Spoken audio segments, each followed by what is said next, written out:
Have you ever wondered how many people should live in a country? It might sound like a strange question, but it's one that governments all over the world are kind of obsessed with. So today, we're going to dive into the really fascinating and often pretty controversial world of population policies.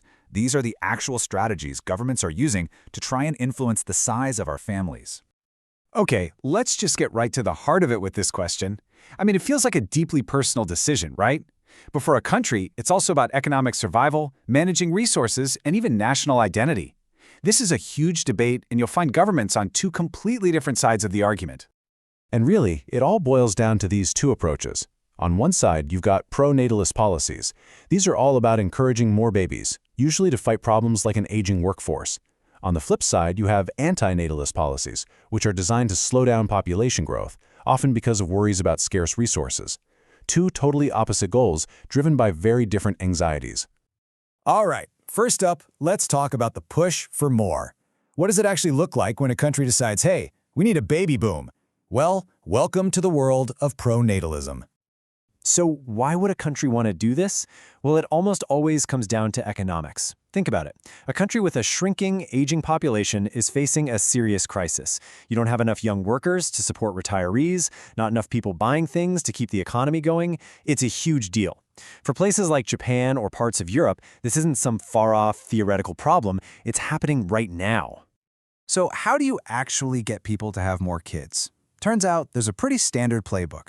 It almost always starts with money.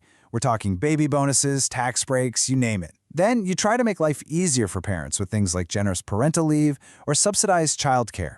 Some countries even help pay for expensive fertility treatments or launch big cultural campaigns that promote getting married and having a family. Okay, so look at this number. It might not look huge, but in the world of demographics, believe me, it's significant.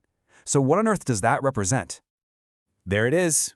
Research actually shows that putting money directly into families' pockets can move the needle on birth rates. A 10% bump in support can lead to a real, measurable increase.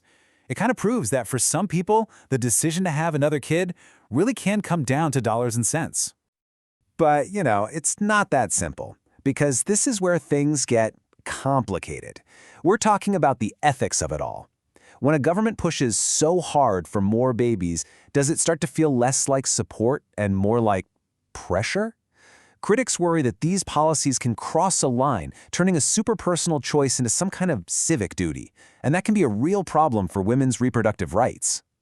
Now let's totally flip the script. We've talked about hitting the accelerator.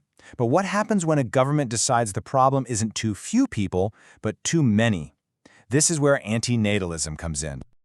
And right off the bat, we need to make a really important distinction here.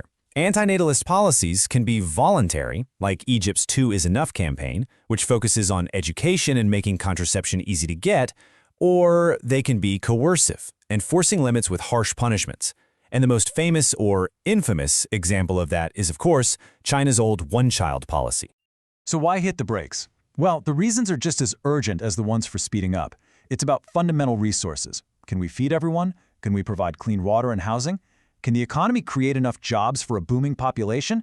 Not to mention the environmental impact. For a lot of countries, these are literally life-or-death questions.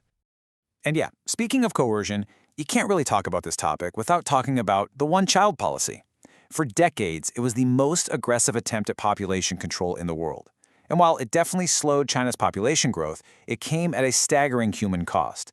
We're talking forced procedures and a massive gender imbalance that they're still dealing with. And the irony? Now, China is facing the opposite problem, a demographic crisis with too few young people.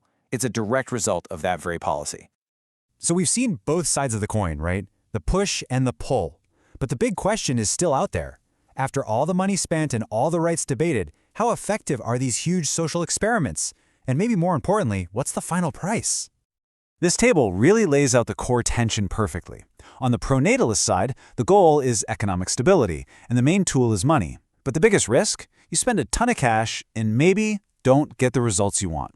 On the anti-natalist side, it's all about managing resources, usually through family planning. But the risk here is terrifying: coercion and violating basic human rights. And honestly, this is what it all boils down to.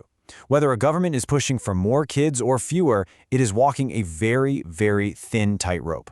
On one side, you have the collective needs of the nation, its economy, its resources, its future.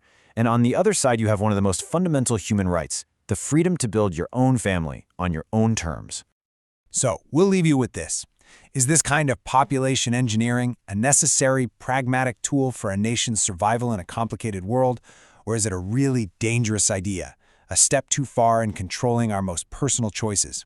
The answer probably depends on where you live, what your government values, and what you believe the right balance is between the state and the individual.